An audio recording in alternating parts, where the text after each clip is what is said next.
हर हर महादेव। राधे राधे आप सभी को। महाशिवरात्रि व्रत कथा। एक बार चित्रभानु नामक एक शिकारी था। पशुओं की हत्या करके वह अपने कुटुंब को पालता था।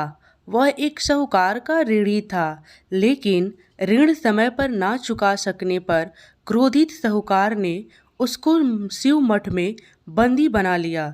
संयोग से उस दिन शिवरात्रि थी। बंदी रहते हुए शिकारी मठ में शिव संबंधी धार्मिक बातें सुनता रहा। वहीं उसने शिवरात्रि व्रत की कथा भी सुनी। संध्या होने पर साहूकार ने उसे बुलाया और ऋण चुकाने के लिए पूछा तो शिकारी अगले दिन सारा ऋण लौटा देने का वचन दिया। साहूकार ने उसकी बात मान ली और उसे छोड़ दिया। शिकारी जंगल में शिकार के लिए निकला, लेकिन दिन भर बंदी गृह में रहने के कारण भूख प्यास से व्याकुल था।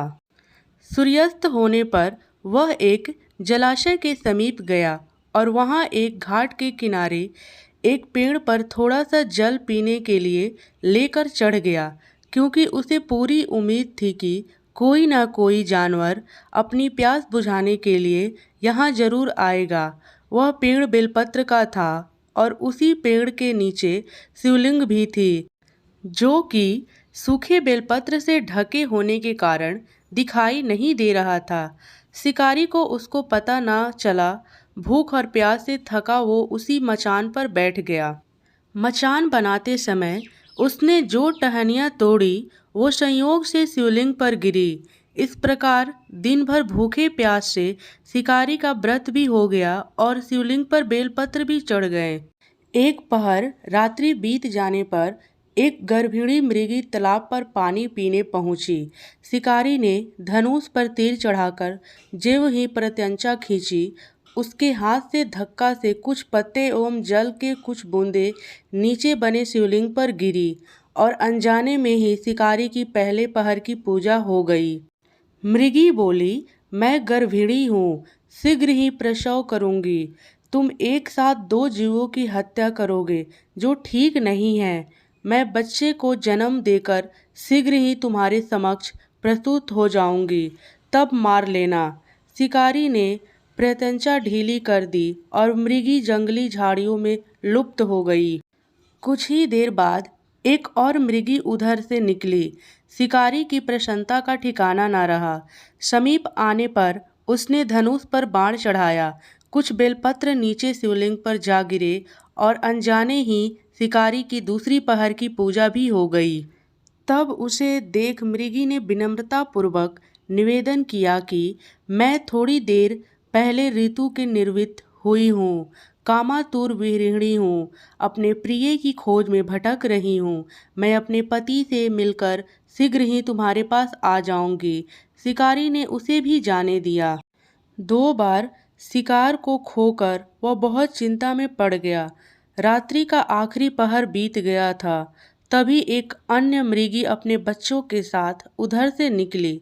शिकारी धनुष पर तीर चढ़ाकर छोड़ने ही वाला था कि मृगी बोली, मैं इन बच्चों को इनके पिता के हवाले करके लौट आऊंगी। इस समय मुझे मत मारो। शिकारी हंसा और बोला, सामने आए शिकार को छोड़ दूं? मैं ऐसा मूर्ख नहीं। इससे पहले मैं 2 बार अपना शिकार खो चुका हूँ। मेरे बच्चे भूखे प्यास से तड़प रहे होंगे। उत्तर में मृगी ने फिर कहा, जैसे तुम्हें अपने बच्चों की ममता सता रही है, ठीक वैसे ही मुझे भी इनकी फिक्र है। इसीलिए सिर्फ बच्चों के नाम पर मैं थोड़ी देर के लिए जीवन दान मांग रही हूँ। मेरा विश्वास करो, मैं इन्हें इनके पिता के पास छोड़कर तुरंत लौटने की प्रतिज्ञा करती हूँ। मृगी की दीन स्वर सुनकर शिकारी को उस पर दया आ गई। उसने उस मृगी को भी जाने दिया। शिकार के अभाव में बेल वृक्ष पर बैठा शिकारी बेलपत्र तोड़ तोड़कर नीचे फेंकते जा रहा था। उसकी तीसरे पहर की पूजा भी स्वयं ही संपन्न हो गई।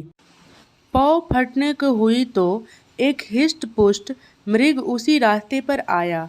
शिकारी ने सोच लिया कि इसका शिकार वह अवश्य करेगा। शिकारी की तनी प्रत्यंचा देखकर मृग बिनती स्वर में बोला, भाई, यदि तुमने मुझसे पूर्व आने वाली 3 मृगियों तथा छोटे छोटे बच्चों को मार डाला है तो मुझे भी मारने में विलंब ना करो, ताकि मुझे उनके वियोग में एक क्षण भी दुख ना सहना पड़े। मैं उन मृगियों का पति हूँ। यदि तुमने उन्हें जीवन दान दिया है तो मुझे भी कुछ क्षण का जीवन देने का कृपा करो। मैं उनसे मिलकर तुम्हारे समक्ष उपस्थित हो जाऊंगा। मृग की बात सुनकर शिकारी ने सारी कथा मृग को सुना दी। जब मृग ने कहा, मेरी तीनों पत्नियां जिस प्रकार प्रतिज्ञाबद्ध होकर गई है, वे मेरी मृत्यु से अपने धर्म का पालन नहीं कर पाएंगी। अतः जैसे तुमने उन्हें विश्वास पात्र मानकर छोड़ा है, वैसे ही मुझे भी जाने दो। मैं उन सबको साथ तुम्हारे सामने शीघ्र ही उपस्थित होता हूँ। उपवास, रात्रि जागरण तथा शिवलिंग पर बेलपत्र चढ़ाने से शिकारी का हिंसक हृदय निर्मल हो गया था। उसमें भगवत शक्ति का वास हो गया था। उसके हाथ से धनुष तथा बाण छूट गया। उसने मृग को जाने दिया। थोड़े ही देर बाद वह मृग सपरिवार शिकारी के समक्ष उपस्थित हो गया, ताकि वह उनका शिकार कर सके। किंतु जंगली पशुओं को ऐसी सत्यता, सात्विकता एवं सामूहिक प्रेम भावना देखकर शिकारी को बड़ा गलानी हुई। उसके नेत्र से आंसुओं की झड़ी लग गई।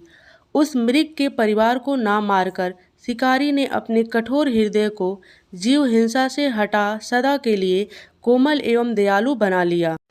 देवलोक से समस्त समाज भी इस घटना को देख रहे थे। उसके ऐसे करने पर भगवान शंकर ने प्रसन्न होकर तत्काल उसे अपने दिव्य स्वरूप का दर्शन करवाया तथा उसे सुख समृद्धि का वरदान देकर गुह नाम प्रदान किया। यही वह गुह था जिसके साथ भगवान श्री राम ने मित्रता की थी। इस प्रकार महाशिवरात्रि पूजन पौराणिक व्रत कथा समाप्त हुई। ओम नमः पार्वती पतये हर हर महादेव। धन्यवाद।